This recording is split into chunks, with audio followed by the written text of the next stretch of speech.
15 પુરુષો રોજના 8 કલાક કામ કરીને એક કામ 21 દિવસમાં કરે છે। જો 3 મહિલાઓ 2 પુરુષો જેટલું કામ કરતી હોય તો 21 મહિલાઓ રોજના 6 કલાક કામ કરીને કેટલા દિવસમાં પૂરું કરશે? તો આ દ્વિચલ ત્રિચલનો પ્રશ્ન છે, થોડોક લાંબો કહેવાય, આને સરળ હું નથી ગણતો, આનો મધ્યમ પ્રકારનો પ્રશ્ન ગણું છું। 15 પુરુષ છે, રોજના 8 કલાક મથશે અને એવું 21 દિવસ મથશે એટલે એક કામ થશે। આઉટપુટ હંમેશા છેલ્લે રાખવાનું। લખી નાખ્યું। પછી શું કીધું છે? 21 મહિલાઓ છે, રોજના 6 કલાક કામ કરશે, કેટલા દિવસ મથશે ત્યારે એક કામ થશે। આવું થઈ ગયું। હવે અહીંયા 15 પુરુષ હતા ને અહીંયા 21 મહિલાઓ છે, તો થોડુંક એડજસ્ટમેન્ટ કરવું પડશે। એને વાત દીધી છે ને કીધી છે। શું કીધું છે? 3 મહિલાઓ 2 પુરુષ જેટલું કામ કરે, તો આ 21 મહિલાઓ છે, તો પુરુષ કેટલા થાય? 3 એ 2 તો 21 કેટલા? 14 પુરુષ થાય। તો આ 15 પુરુષ છે, અહીંયા કેટલા કરવાના? 14। તો આ એક કામ કરશે, આ એક કામ કરશે, તો આના બરાબર આ થશે, તો આના બરાબર આ લખવાનું થાય। તો 15 ગુણ્યા 8 ગુણ્યા 21 બરાબર 14 ગુણ્યા 6 ગુણ્યા ક્વેશ્ચન માર્ક। લ્યો હા, અંબો અંબો વિછીડો, પતી ગયું તમારું। હવે તો કે સીધે સીધું 7 ઉડે તો 3 આવે, 7 ઉડે તો 2 આવે। હજી તો કે 3 ઉડે તો 2 આવે, 2 દુને 4, 4 ઉડે તો 2, તો કેટલા દિવસ થશે બાળકો? 15 દુને 30 દિવસ। તો જવાબ આવશે ઓપ્શન ડી। જે લોકોએ ઠીકઠાક તૈયારી કરી હોય એ બધાયના પ્રશ્ન આવડે। શું ક્વેશ્ચન છે? તો કે 2a બરાબર 3b અને બરાબર 4c હોય તો a, b અને c નો રેશિયો શોધો। બરાબર છે? તો આનો રેશિયો શોધવો હોય તો શું કરવાનું? તો કે ગમે ત્યારે આને તમારે નકરા કરવાના છે। શું કરવાનું છે? નકરા। a, b ને c ને નકરા કરવા છે। તો આગળ બગડો છે એ કાઢવો છે, આગળ તગડો છે એ કાઢવો છે અને આગળ ચોગડો છે એ કાઢવો છે।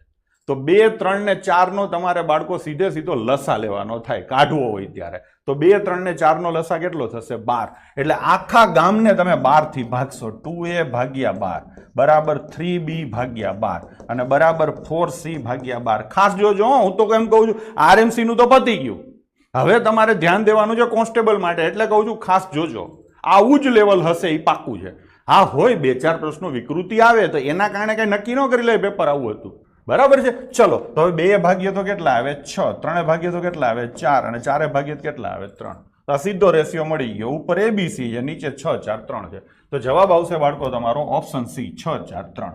એક મિલકતની કિંમતના 4 પંચમાંશ બરાબર 16,800 થતા હોય તો મિલકતના 3 સપ્તમાંશ કેટલા થાય? આપણે 83 સીધી માંડીએ કે 4 પંચમાંશ એટલે 16,800 થતા હોય તો 3 સપ્તમાંશ બરાબર કેટલા થાય? તમે ધારી શકો છો ટોટલ 35 ને એના આટલા ને એના આટલા, હું એ રીતે કરીશ। તો ચોકડી ગુણાકાર થાય તો 16,800 ગુણ્યા 3 સપ્તમાંશ થાય ને, અને છેદમાં આવશે 4 પંચમાંશ એટલે નીચે આવશે 4 અને ઉપર આવશે 5। ચલો 7 ચોક 28, સોરી ફરી તમને લોડ આવશે, 7 ઉમેરું તો 24 + 168, 2400 આવે। પછી 4 ઉડાડું તો કેટલા આવે? 600। તો 5 તેરી 15, 6 90 એ અને 2 જીરા તો કેટલા થશે? 9,000। પાર્ટીના બધાય સાચા છે, તો ઓપ્શન એ આવશે। બરાબર ને સાહેબ? ગીત સાંભળીને એવા લાગે ના ભાઈ ના, તો દેખાય એવું કરીએ, પ્રેરણા અહીંથી જ મળે, કે ઘરેથી નક્કી કરી ન આવ્યા, પટમાં ઊભા રહીએ પછી બધું થાય। તો થઈ ગયું છોકરાઓ? બાકી તમે આને મારી દુનિયાના કન્સેપ્ટથી કરવો હોય તો છેદમાં પાંચડો છે, છેદમાં હાથડો છે, એટલે 35 રૂપિયા ટોટલ થાય। બરાબર છે? તો 35 માંથી કેટલા? 4 કેટલા છે? 16,800। તો 3 કેટલા થઈ ગયું ને? નહીં, ચોકે ચોકે 16, 42 તેરી, આ તો 12,600 થશે। ના 4 પંચમાંશ છે, સોરી 35 ના 4 પંચમાંશ હું કરું તો કેટલા થાય? 35 ગુણ્યા 4 પંચમાંશ મારે કરવું પડશે એટલે 28 રૂપિયા થાય। 28 એટલે 16,800 થાય। હવે 3 સપ્તમાંશ કીધા 35 ના એટલે 21 કેટલા થાય? 3 સપ્તમાંશ ગુણ્યા 35, 7 પંચા 35, 5 તેરી ને 15 કેટલા થાય? આવું થશે। પણ આ ધંધો કરવાનો થતો નહોતો, સીધી 83 આપણા માટે બેસ્ટ હતી એટલે આપણે 83 પ્રમાણે જ કર્યો। ડન છે? બ્રિજેસ 4700 માં એક સ્કૂટર ખરીદે છે, 800 નું રિપેરિંગ કરે છે અને પછી 5800 માં વેચે છે, તો એને કેટલા ટકા નફો થયો? સીધી ખબર પડે, 4700 માં લીધું, 800 રૂપિયાનું રિપેરિંગ કર્યું, એટલે કોસ્ટ પ્રાઇસ મારી મૂળ કિંમત બેયનો સરવાળો એટલે 5500 રૂપિયા થશે. અને આ જ સ્કૂટર મેં વેચ્યું કેટલામાં? 5800 માં. એટલે મને નફો કેટલો થયો? આ બેના તફાવત જેટલો, એટલે કે 300 રૂપિયાનો નફો થયો. નફો ખોટ હંમેશા મૂળ કિંમત ઉપર ગણાય. તો 300 નો નફો મને 5500 ઉપર થયો, તો 100 એ કેટલા? આ સીધો આવી ગયો જવાબ. તો હિસાબ કરશું આપણા 0 0 જાય. 5 એવડે તો બાળકો 20 અને 5 એવડે તો બાળકો 11. તો 20 તેરી 60/11% થાય. આને મિક્સમાં કન્વર્ટ કરું તો 11 પંચા 55 ને 5, તો 5.5/11% નફો થશે. તો વાજબી પ્રશ્નો છે. અહીંયા થોડુંક એને શું કર્યું છે? કેલ્ક્યુલેટિવ આપ્યું છે. તો જવાબ આવશે ઓપ્શન સી. આ થોડું કપાઈ ગયું છે, બાકી છે 5.5/11. એક ઘડિયાળની કિંમત પહેલા 30% વધારી, પછી 10%ના ક્રમશઃ 2 વળતર આપ્યા, તો ઘડિયાળના વેચાણ ઉપર કેટલો નફો નુકસાન થાય? તો આને હું થોડોક મધ્યમથી થોડોક ઉપરનો પ્રશ્ન ગણું છું, કેમ કે 3 વાર ટકા ઠપકાઈ રહે. 2 વાર હોત ને તો મધ્યમ લેત. અહીંયા એને 3 વાર દીધા છે, તો મધ્યમથી થોડોક ઉપર લઈ. પહેલા 30% વધાર્યા, પછી 10% અને 10%ના 2 ડિસ્કાઉન્ટ આપ્યા. ક્લિયર છે?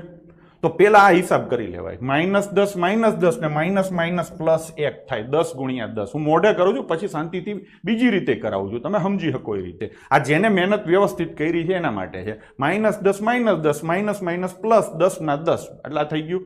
તો આ સીધે સીધો હિસાબ કરો તમે તો 19% થાય. -19. હવે આનો હિસાબ કરીએ. પ્લસ માઇનસ તો ત્રીજું સ્ટેપ આવે માઇનસ. બેયનો ગુણાકાર ભાગ્યા 100, એટલે બેયનો ગુણાકાર થાય 570 ભાગ્યા 100, એટલે 5.7 આવે. તો 30 માંથી 24 જાય એટલે 6, અને 6 માંથી 0.7 જાય એટલે 5.3% નફો થશે. તો ક્યાં છે ભાઈ? Option B. જેને પેપર મોકલાયું છે એનો આ પ્રશ્ન સાચો છે. ટૂંકમાં એ પાર્ટી પ્રો લેવલે છે, પાયામાં નથી. થઈ ગયું? હવે આને આપણે કાયદેસર કરવો છે, તો સમજીને કરીએ. ગમે ત્યારે છોકરાઓ ટકાની વાત હોય ત્યારે આપણે 100 લઈને દાખલો ગણીએ. મારી દુનિયા પ્રમાણે ગણવો છે, તો હું કહી શકું કે ઘડિયાળ ધારો કે મેં 100 રૂપિયાનું લીધું, અમદાવાદથી લઈને આવી ગયો ગાંધીનગર, ભોંયરામ બેઠો જાઉં, પછી હું શું કરીશ? તો કે ભાવ વધારીશ, એટલે ટેગ ઊંચો કરીશ, એટલે 30% ભાવ વધાર્યો, એટલે કેટલા રૂપિયા? છાપેલી કિંમત રાખી 130. તમે દુકાનમાં આવો તો હું એમ તો તમને ન જ કહું કે 100નું ઘડિયાળ છે, તો તમને ખબર પડી જાય હું કેટલા કમાવું છું. એટલે મેં શું કર્યું? 130 રૂપિયાની ટેગ મારી. તમે મારી દુકાનમાં આવ્યા એટલે મેં તમને કીધું ભાઈ હું તમને 10% વળતર આપીશ. તો તમે જે ભાવ દેખાતો હોય એના ઉપર 10% ગણો, એટલે સીધે સીધા 13 રૂપિયા માઇનસ થાય. 130 ના 10% 13 થાય, તમે કરી શકો. એટલે ઘડિયાળ તમને મળશે 170 નું. હું બિલ બનાવતો હતો 170 રૂપિયાનું, અને ત્યાં તમે કંઈક મારી યાર બીજી ઓળખાણ કાઢી, એટલે આપણે કંઈક ટૂંકમાં ઓળખાણ નીકળી. મેં કીધું સારું હાલો બીજું 10%નું ડિસ્કાઉન્ટ આપીશ, પણ આના ઉપર તો 170 ઉપર પાછું 10%નું ડિસ્કાઉન્ટ આપો, આના 10% એટલે 10મો ભાગ, તો 11.7 રૂપિયા બીજા તમને ડિસ્કાઉન્ટ મળે. હવે હિસાબ જોજો, સરવાળા બાદબાકી હું કેમ કરું છું ખાસ જોજો. દરેક દાખલામાં ઓછામાં ઓછા 2 વાર તમારે સરવાળા બાદબાકી આવે છે. તો 170 માંથી 11 જાય એટલે 106 આવે. 106 માંથી 0.7 જાય તો 105.3 આવે. પછી તમે જતા રહ્યા, પછી મેં હિસાબ કર્યો કે 100 માં આવ્યું હતું ને 105.3 માં વેચ્યું, તો મને નફો કેટલો થયો? 5 રૂપિયા 30 પૈસાનો. તો એ સીધે સીધા ટકા થઈ ગયા. 100 ઉપરનો ધંધો હતો. એટલે એક વિશાળ ટેન્ક છે, નાની મોટી નથી, વિશાળ ટેન્ક છે, ને ભરવામાં પાઇપ એ ને 60 કલાક થાય છે અને પાઇપ બી ને 40 કલાક થાય છે. પેલા અડધા સમય માટે પાઇપ બી ચાલુ રાખવામાં આવે છે અને બાકીના અડધા સમય માટે બંને પાઇપ ચાલુ રાખવામાં આવે, તો કુલ કેટલા સમયમાં ટાંકી ભરાઈ જશે? આ પ્રશ્ન મારી દ્રષ્ટિએ અઘરાથી વિકૃત અથવા વિચિત્રની વચ્ચે ક્યાંક આવે. હા, વિચિત્ર એને કહેવાય કે જે લગભગ કોઈથી ન થાય. આ હું એમ નથી કહેતો કે લગભગ કોઈથી ના થાય એવો છે, પણ જેને કહેવાય ને કે સવારથી સાંજ સુધી નકરું ગણિત જ કર્યું હોય નહીં કરી શકે. તો આ અઘરાથી વિચિત્ર પ્રકારનો પ્રશ્ન છે. નોર્મલ તમને એમ લાગે કે સાહેબ આમાં નવું શું છે? એને એમ કીધું છે પેલો અડધો સમય અને પછી અડધો સમય, એટલે થોડુંક સમજવામાં છોકરાઓ થાપ ખાઈ જાય. આમાં જો એને જવાબ ટીક નથી કર્યો, જોયું તમે? એટલે આ ઓલો જે કટ્ટર બીકેપીએન રહ્યો ને એના અહીંયા તો રામ રમી જ ગયા છે. ચલો કરશું આપણે આપણી સ્ટાઇલ પ્રમાણે ચાલુ. પાઇપ એ ને 60 કલાક થાય છે અને પાઇપ બી ને 40 કલાક થાય છે. એટલે આપણે શું કરીએ બાળકો, 60 અને 40 નો લસા લઈએ. આપણે એવું કહીએ કે 120 લીટરની પાણીની ટાંકી છે. વિશાળ ટાંકી કરવી હોય તો 12,000 લીટરની કે 1,20,000 લીટરની કરી શકાય છે, પણ આપણે 120 લીટર રાખીએ છીએ. થઈ ગયું. હવે એવું કહે છે કે પેલા અડધા સમય અને પછી અડધો સમય, આ સમય છે હો, અડધી ટાંકી નથી. આ ધ્યાન રાખવાનું છે કે અડધી ટાંકી આમ ભરી ને અડધી ટાંકી આમ ભરી એવું નથી કીધું. ડન છે. પછી આને જવાબ ઉપરથી આપણે કરીએ છીએ, પેલા કાયદેસર કરીએ. ચલો લઈશું તો શું થાય, માનો કે અડધો સમય એટલે અહીંયા લખીએ x કલાક અને અહીંયા લખીએ x કલાક, તો કુલ સમય બાળકો કેટલો થશે? કુલ સમય 2x કલાક થશે. ક્લિયર છે? હવે દાખલો ગણીએ. હવે આ 120 લીટરની ટાંકી છે, 60 કલાકમાં ભરે છે, એટલે દર કલાકે આ 2 લીટર નાખે ને આ દર કલાકે 3 લીટર નાખે. ક્લિયર? હવે સૌથી પહેલા મેદાનમાં કોણ આવે છે? તો કે પહેલા અડધા સમય માટે પાઇપ બી આવે છે. એટલે બી નામનો પાઇપ આવે છે, દર કલાકે 3 લીટર પાણી નાખશે. x કલાક ચાલે એટલે 3x લીટર પાણી નાખશે. પછી તો કે બાકીના અડધા સમય માટે 2 પાઇપ આવે છે, એટલે 2 ચકલીઓ ખોલી એટલે 5 લીટર પાણી આવશે x કલાક સુધી, એટલે 5x લીટર આવશે. આ ટોટલ પાણી આખી ટાંકી ભરાઈ જશે એટલું થયું કહેવાય. એટલે કેટલું થયું કહેવાય? 120 લીટર. તો 5 ને 3 8x બરાબર 120 લીટર, 120 થયા. તો x બરાબર કેટલા આવે? 15. ટૂંકમાં આ 15 કલાક હાલશે અને 15 કલાક 2 હાલશે. આખી ટાંકી ભરાતા 30 કલાક થશે. એટલે જવાબ આવશે ઓપ્શન બી, 30. 5 સભ્યોની એક સમિતિ બનાવવી છે. 6 પુરુષ છે અને 5 મહિલા છે. એમાંથી 3 પુરુષ અને 2 મહિલાની સમિતિ કેટલા પ્રકારે બનાવી શકાય? તો સીધી વસ્તુ છે કે અહીંયા માનો કે ક્લાસમાં 6 પુરુષ બેઠા છે અને 5 બહેનો બેઠી છે. હું એમ કહું હાલો ભાઈ કોઈ પણ 3 પુરુષ ઊભા થાવ, કોઈ પણ 3 પુરુષ ઊભા થાવ, મારા કમિટીમાં લેવા છે. તો કેવી રીતે થશે? 6 માંથી 3 એટલે 6c3. c એટલે માંથી. હજી વાર્તા પૂરી નથી થઈ એટલે ગુણાકાર આવશે. હાલો ભાઈ કેટલી બહેનો? 2 બહેનો ઊભી થાવ. કેટલી બહેનો છે? 5. તો 5 માંથી 2 થઈ ગયું. થોડુંક ટેકનિકલ ગણાય. 6c3 એટલે 6 ગુણ્યા 5 ગુણ્યા 4 થાય અને છેદમાં 3 ગુણ્યા 2 ગુણ્યા 1 થાય. 5ct એટલે 5 ગુણ્યા 4 અને છેદમાં આવશે 2 ગુણ્યા 1. બરાબર છે? તો 3 દુ ને 6, આ 2 ઉડે તો અહીંયા કેટલા આવે? 2. 5 ચોક 20 આ અને 5 દુ 10 આ. 20 ગુણ્યા 10, 20 ગુણ્યા 10 કેટલા થશે? 200. તો જવાબ આવશે ઓપ્શન ડી.